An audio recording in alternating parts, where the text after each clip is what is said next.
السلام علیکم ورحمۃ اللہ وبرکاتہ۔ الحمدللہ والصلاة والسلام علی رسول اللہ صلی اللہ علیہ وسلم، اما بعد۔ سب سے پہلے تو میں اسلیمی صاحب کو ان کی ساری ٹیم کو مبارکباد دیتا ہوں کہ ماشاءاللہ طب کے حوالے سے جس انداز میں انہوں نے اپنے پروفیشن کو پروموٹ کرنے کی کوشش کی ہے، یہ ہم سب کے لیے بھی حوصلہ افزا عمل ہے، اور انشاءاللہ تمام ہمارے وہ ساتھی جو حکمت کے ساتھ طب کے ساتھ وابستہ ہیں، ان کو بھی نت نئے طریقے علاج کے سیکھنے سکھانے کا جو موقع ملا ہے، اس پر میں ان سب کو مبارکباد پیش کرتا ہوں۔ اللہ آپ سب کی اس کوشش کو قبول کرے۔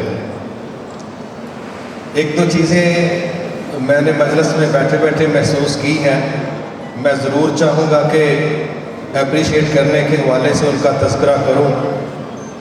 اس وقت بالخصوص وطن عزیز میں علاج معالجہ جتنا مہنگا ہو گیا ہے، عام لوگ اس کو افورڈ نہیں کر پاتے۔ یہی وجہ ہے کہ جب آپ ایسے علاقوں میں جائیں گے جہاں معاشی طور پر زیادہ پریشانی ہے، تو وہاں یہ دم درود کا تصور بھی موجود ہے۔ گو کہ قرآن و سنت سے دم کرنا بالکل ثابت ہے، بعض احادیث سے دعائیں ثابت ہیں، لیکن یہ جو آپ کا طب اسلامی کو سپورٹ کرنے کا، پروموٹ کرنے کا عمل ہے، وہ طبقہ جو معاشی طور پر پریشان حال ہے، میں سمجھتا ہوں کہ ان کے لیے آسانیاں پیدا کرنے میں آپ کے یہ سارے طریقہ علاج شاندار معاون ثابت ہوں گے۔ اللہ تعالیٰ آپ کی سعی کو بھی قبول فرمائے۔ ایک اور چیز جو اس وقت میں آپ کے سامنے رکھنا چاہتا ہوں، کیونکہ مجھے یہ بات کہی گئی کہ معالج اور مریض کے درمیان جو تعلق ہے، جو ڈیلنگ ہے، اس پر میں نے اظہار خیال کرنا ہے۔ تو میں یہ سمجھتا ہوں کہ سب سے پہلی بات اس میں سمجھنے والی یہ ہے کہ ایک مریض ہمارے پاس جب تشریف لاتا ہے تو اس وقت اس کی کیفیت کیا ہوتی؟ کیا وہ بندہ نارمل ہوتا ہے؟ نہیں، وہ بندہ اپنے کسی مرض کی وجہ سے کسی درد میں مبتلا ہے، وہ کسی تکلیف میں مبتلا ہے، مینٹلی ہو سکتا ہے، فزیکلی ہو سکتا ہے، روحانی طور پر بھی ہو سکتا ہے۔ تو جب ایک شخص درد میں آیا ہے، یہ وہ وقت ہے جب وہ ہمدردی چاہتا ہے۔ تو سب سے پہلا اصول یہ ہے کہ جو درد میں مبتلا ہے، ہم اپنے رویے کے ساتھ جو فرسٹ امپریشن ہے، ٹریٹمنٹ تو بھی بعد میں شروع ہوگی، ابھی تو ہم نے پوچھنا ہے کہ ہوا کیا ہے، ہوا کیسے ہے۔ تو پہلا امپریشن ہمارا ہمدردی کا ایسا ہونا چاہیے جس میں ہمارے الفاظ، ہمارا لہجہ اور ہمارا رویہ پر امید ہو۔ یقین کیجئے اس میں کوئی دوسری رائے نہیں ہے کہ نبی صلی اللہ علیہ وسلم نے جب یہ بات فرما دی کہ اللہ تعالیٰ نے کوئی مرض ایسا پیدا نہیں کیا جس کا علاج بھی ساتھ ہی نازل نہیں کر دیا۔ وہ الگ بات ہے کہ وہ علاج آج ٹریس ہو جائے، کل لوگوں کو اس کا پتہ چل جائے، لیکن بہرحال جو مرض اس دنیا میں موجود ہے اس کا علاج بھی اس کے ساتھ ہی موجود ہے، لیکن اس کو دریافت کرنے میں، اس تک پہنچنے میں کچھ وقت لگ سکتا ہے۔ تو یہ پہلی چیز ہے کہ ہمیں مریض کو کبھی بھی نا امید نہیں کرنا چاہیے۔ اسی سے جڑی دوسری بات یہ ہے کہ جتنے لوگ طویل بیماری کی وجہ سے ڈپریشن میں گئے ہیں، ہم نے سوچا کہ ایک مرض کئی امراض کے وجود کی وجہ بن جاتا ہے۔ وجہ کوئی ایک ہی شروع میں، لیکن اس کے ساتھ اس کے کئی دوسرے امراض وہ بھی ہمیں نظر آ رہے ہیں۔ اور ڈپریشن، مایوسی، یہ وہ پرابلم ہے۔ میں ابھی کل ہی ایک کیس اسٹڈی کر رہا تھا، تو آپ کو شاید یہ بات تھوڑی عجیب لگے کہ دنیا میں ہر 45 سیکنڈ میں ایک شخص خودکشی کر رہا ہے، اور تقریباً 8 سے 10 لاکھ لوگ سالانہ خودکشی کر رہے ہیں۔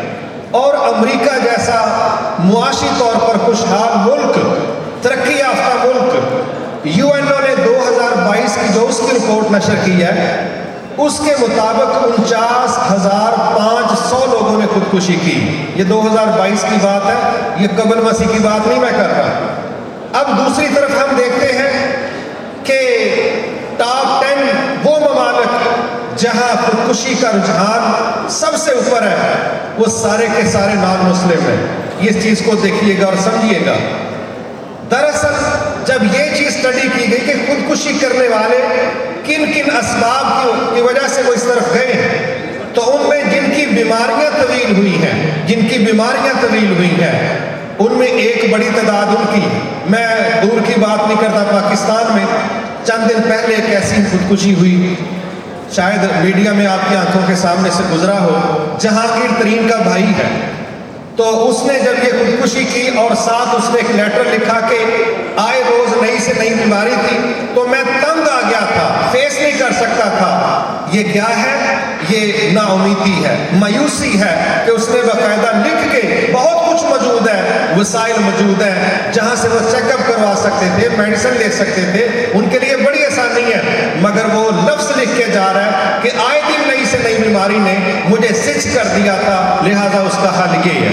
میرے محترم بھائیوں، حقیقت یہ ہے کہ ایمان امید دیتا ہے، اچھا طبیب امید دیتا ہے، شیطان مایوس کرتا ہے اور اللہ تعالیٰ اپنے بندوں کو مایوس نہیں کرتا.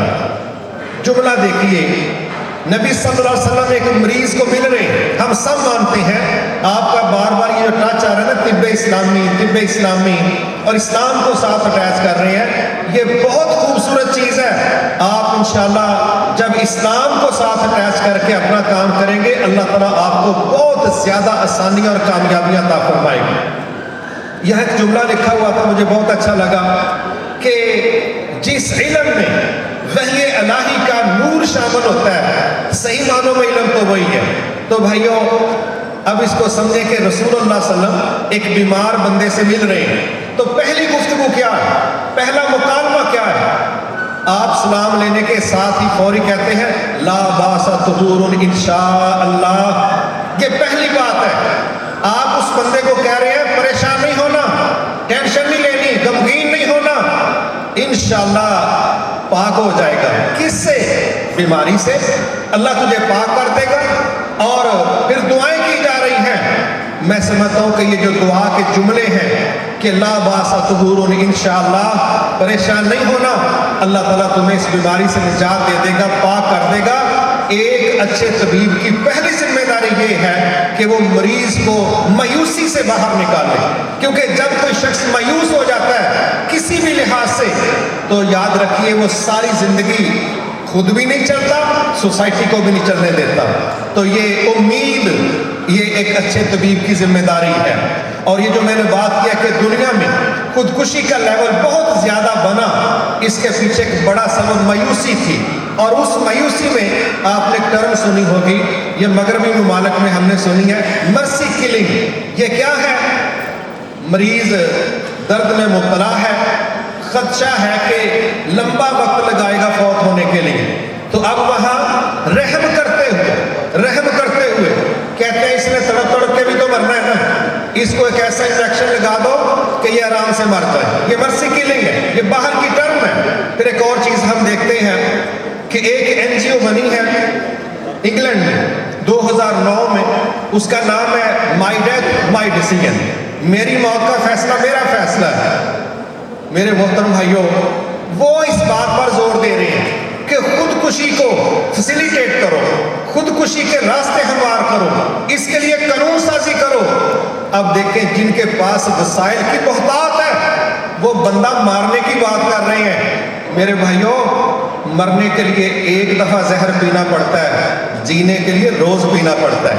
تو جینا بہادروں کا کام ہے، یہ خودکشی کو گلے لگانا بہادروں کا کام نہیں.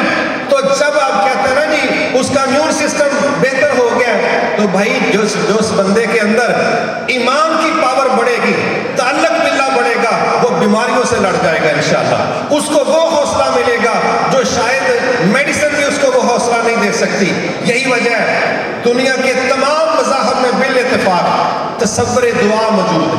تصور دعا آپ مشن ہاسپٹلز میں چلے جائیں، جتنے کرسچن ہیں وہاں صبح صبح ان کا باقاعدہ دعا کا پیریڈ ہوتا ہے. کیا تصور ہے دعا کا؟ ہندوؤں کو سن لیں، سکھوں کو سن لیں، یہودیوں کو سن لیں، آپ زندگی کے جس مرحلے میں بھی چلے جائیں، تصور دعا. میں یہ سمجھتا ہوں کہ ایک اچھے طبیب کو، ایک مریض کو جہاں خود ٹریٹ کرنا چاہیے مختلف ذرائع سے، وہاں اس مریض کا اللہ کے ساتھ تعلق جوڑنا بھی اچھے طبیب کی ذمہ داری ہے.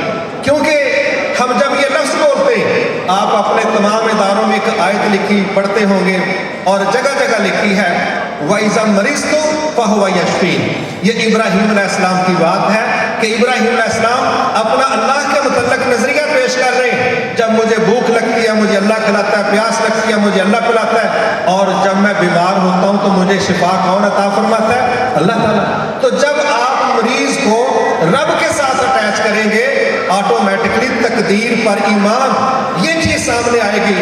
اور ہمارے رب نے ہمیں یہ بات ایڈوانس سمجھائی تھی. فرمایا وَلَنَبْلُوَنَّكُمْ بِشَيْءٍ مِّنَ الْخَوْفِ وَالْجُوعِ وَنَقْصٍ مِّنَ الْأَمْوَالِ وَالْأَنفُسِ وَالثَّمَرَاتِ وَبَشِّرِ الصَّابِرِينَ کہ ہم نے کنفرم تمہیں آزمانا ہی آزمانا ہے. اس میں تمہاری جان کے حوالے سے، اموال کے حوالے سے، اموات تک کے حوالے سے ہم نے تمہیں چیک کرنا ہے. لیکن اس میں صبر کرنے والوں کو خوشخبری سنا دیں. میرے محترم بھائیوں، صبر کا جو رویہ ہے نا، صبر کا، یہ بندے کو باوقار بناتا ہے. اور نبی صلی اللہ علیہ وسلم کے پاس آپ ایک بندے کی تیمارداری کے لیے گئے، اس نے بیماری کے متعلق بڑی سخت گفتگو کی. آپ نے اس کو سمجھایا کہ بیماری کو برا نہیں کہنا. اس نے کہا نہیں نہیں یہ تو میری جان ہی لے کے جائے گی. اگلے دن وہ بندہ واقعی فوت ہو گیا. میرے محترم بھائیوں، بیماری کو نیگیٹو نہیں لینا. کیوں؟ ٹھیک ہے جہاں ہم سے غلطی ہوئی ہم اس کی اصلاح کریں گے، آزمائش آ گئی ہم اس پر صبر کریں گے. لہٰذا میں یہ سمجھتا ہوں جو بھی مریض آپ کے پاس آئے، اگر آپ کو صحیح اسیسمنٹ ہو گئی ہے، تشخیص درست ہو گئی ہے، تو آپ اس کا علاج ضرور کریں. لیکن اس طرح بار بار بات کی گئی ہے کہ جس کو کرنا نہیں آتا وہ موٹر سائیکل کی ٹینکی کی طرح اس کا آئل بڑھانے کی کوشش نہ کرے. یہ جگاڑ ٹیکنالوجی نہیں ہے، جگاڑ ٹیکنالوجی نہیں ہے، یہ انسان ہے. مٹی کی چیزیں دوبارہ ٹوٹ کے بن جاتی ہیں، بندہ ٹوٹ جائے تو بعض اوقات پھر وہ حکیم کو بھی توڑ دیتے. تو اس لیے ہم نے یہ کوشش کرنی ہے کہ اس بندے کو نظریاتی طور پر اللہ کے ساتھ جوڑیں اور عقیدے کے لحاظ سے اس کا ذہن بنائیں کہ اللہ تجھے شفا عطا فرمائے گا. اور اس بندے کو بتلائیں کہ جب ہم لوگوں کو کہتے ہیں نا مجبوری میں بس اور دعائی کرے ہو، لوگ نہ کریں، سب سے زیادہ وہ کرے جو خود تکلیف کے اندر مبتلا ہے. وہ اپنے فرائض کا بھی دھیان رکھے اور اس بات کو یقینی بنا لے کہ میرا رب انشاءاللہ حالات بدلے گا. میں نے کبھی مایوس نہیں ہونا. آج نہیں کل یہ چیز چلی جائے گی. اگر ایوب علیہ السلام 18 سال تک بیمار رہے تو شکوہ نہیں کیا، تو میرا خیال ہے کہ ہمیں بھی سوچنا چاہیے کہ وقت گزر جایا کرتے ہیں، یہ وقت رکنے والے نہیں. لہٰذا ہم سب جب مریض کو حوصلہ دیں گے، مایوسی سے نکالیں گے، نا امیدی سے نکالیں گے، آپ دیکھیں گے یہ لوگ برائی کے مقابلے میں جب نیکی کی شکل میں سامنے آتے ہیں تو یہ لوگ انشاءاللہ بیماریوں سے لڑ جائیں گے اور اللہ تعالیٰ ضرور انشاءاللہ ایسے مریضوں کو شفا دے گا. یہ لوگ روحانی طور پر بھی انشاءاللہ آپ کے ساتھی بن جائیں گے. اللہ تعالیٰ آپ سب کو کامیابیوں سے نوازے اور جو بیمار ہے اللہ ان کو صحت کاملہ عاجلہ عطا فرمائے. اور اللہ تعالیٰ اسلام کا جو طریقہ علاج ہے اس کو پروموٹ کرنے کی ہم سب کو توفیق دے اور اللہ تعالیٰ پر توکل کرنے کے لیے ہمیں توفیق دے. بہت شکریہ. السلام علیکم ورحمۃ اللہ وبرکاتہ.